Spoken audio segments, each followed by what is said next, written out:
جنوبي وزیرستان کې د وسلوال برید کې د یو افسر په ګډون 2 عسکر وژل شوي او 2 نور ژوبل شوي دي. سلام ستړي مه شئ، وخت مو په خیر. په لوی افغانستان چینل کې د تا ښه راغلاست وایم. د نویو تازه خبرونو لپاره درسره لوی افغانستان چینل سبسکرایب کړئ. جنوبي وزیرستان کې د وسلوال برید کې د یو افسر په ګډون 2 عسکر وژل شوي او 2 نور ژوبل شوي دي.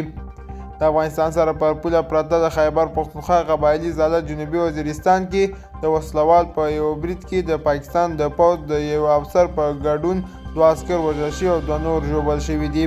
په ځوابي برید کې د 2 وسلوالو د وژل کېدو دعوه هم شوې ده. تحریک طالبان پاکستان د دې برید ذمهداري اخیستې ده.